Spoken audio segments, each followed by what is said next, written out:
করতে হবে না, যেটা খাবে গো।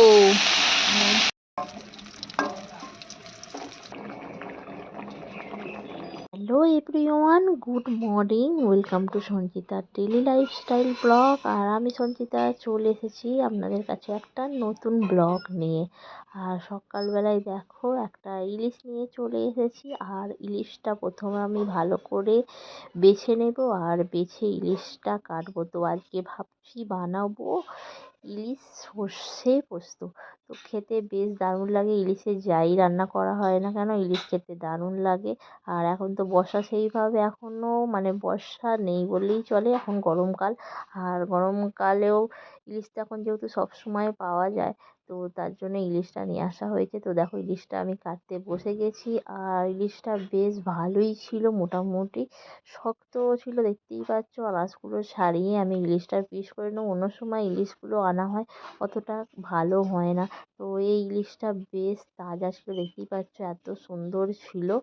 আর ইলিশটাকে আমি একটু বেশ বড় বলে এদিকের একটু কিছুটা পেটি করে নেব, আর কিছুটা এই যে মাঝের পিসগুলো কেটে নেব। তো চলো তাড়াতাড়ি ঝটপট করে কেটে নিই। আর ওদিকে তো মা রান্না বসিয়ে দিয়েছে।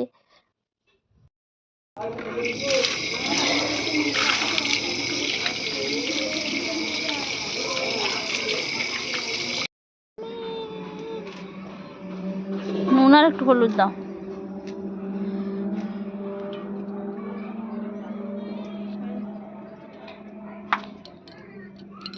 তো ইলিশটা আমি কেটে ভালোভাবে ধুয়ে নিলাম, আর ধুয়ে নুন আর একটু হলুদ মাখিয়ে নিচ্ছি। আর এদিকে দেখতে পাচ্ছ মুসুরির ডাল। তো আজকে একটা মোচা আনা হয়েছিল, তো হবে মোচা দিয়ে মুসুরির ডাল দিয়ে একটু ডাললাম। আর ইলিশটাকে ভালোভাবে নুন ফুন মাখিয়ে জল ঝরাতে রেখে দিলাম। আর মা এদিকে দেখো মোচা কাটতে বসে পড়েছে।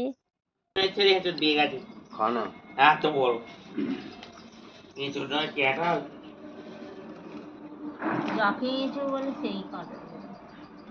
বড় মানে পদ্ম কেটে তবে একটা বসা হবে। এদিকে মায়ের মোচাটা কাটা হয়ে গেছে, আর মোচাটা নুন আর হলুদ মাখিয়ে রেখে দিয়েছিল, তো মোচাটা একটু সিদ্ধ করতে দিয়ে দিয়েছে। আর ওদিকে আলুও সিদ্ধ করে ফেলেছে, যেহেতু মোচার ডালনার মধ্যে একটু আলুও দেবে, সাথে একটু মুসুরির ডাল দেবে।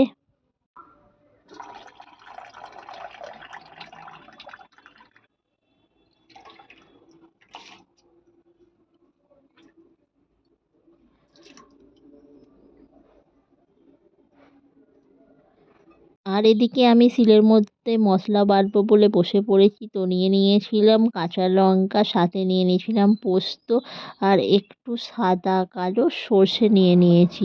তো এবার এটাকে মশলা করে নেব।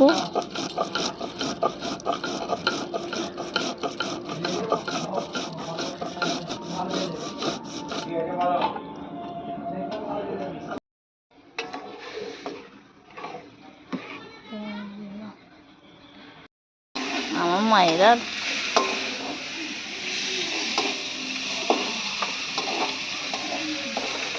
এখন আলু দিলে কেন? মোচার ডালনা বানানোর জন্য মা মোচাটাকে সিদ্ধ করে নিয়েছিল, সাথে আলুটাও সিদ্ধ করেছিল। আর তারপর কড়ার মধ্যে তেল দিয়ে মোচা আর আলুটাকে খুব ভালোভাবে ভেজে নিচ্ছে। আর এদিকে আমি মশলা করে দিয়েছিলাম আদা রসুন, সাথে একটু পেঁয়াজও দিয়ে দিয়েছিলাম। তো দেখতেই পাচ্ছেন মোচার ডালনাটা ফুটছে। তো মোচার ডালনা মোটামুটি রেডি হয়ে গেছে।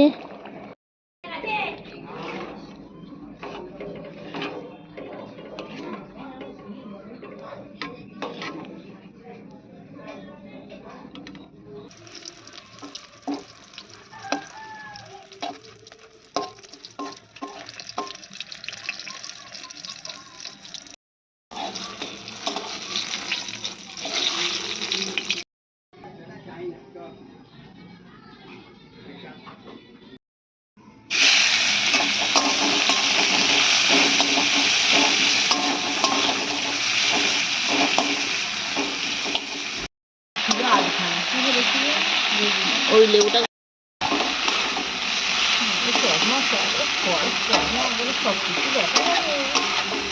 চশমাটা ঠিক করে হয়নি, ভালো করে কাঁচ।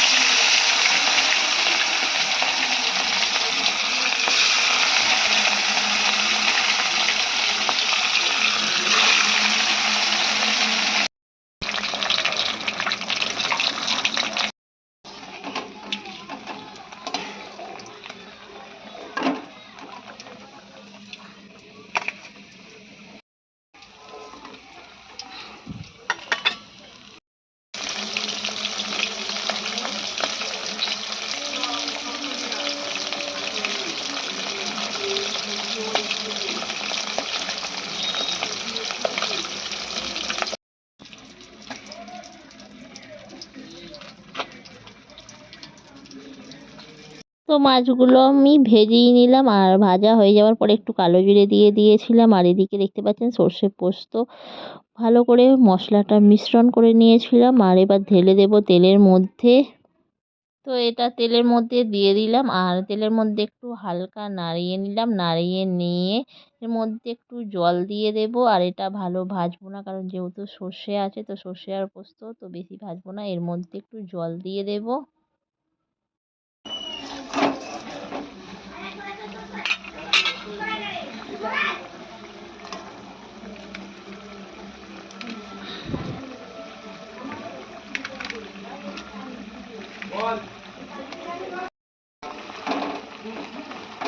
তো তারপরেই মাছগুলো দিয়ে দিলাম, ভাজা মাছগুলো। আর দেখতে দেখুন বেশ দারুণ হয়েছিল, আর খেতেও বেশ মোটামুটি ভালোই টেস্টি হয়েছিল।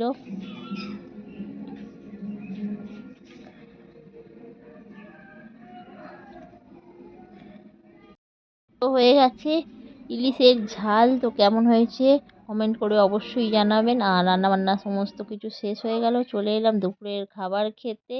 আর সবাই মিলে একসাথে দুপুরের খাবার খেতে বসে পড়লাম। তো ভিডিওটি কেমন হয়েছে, ভিডিওটি যদি ভালো লাগে লাইক করো, শেয়ার করো, কমেন্ট করো।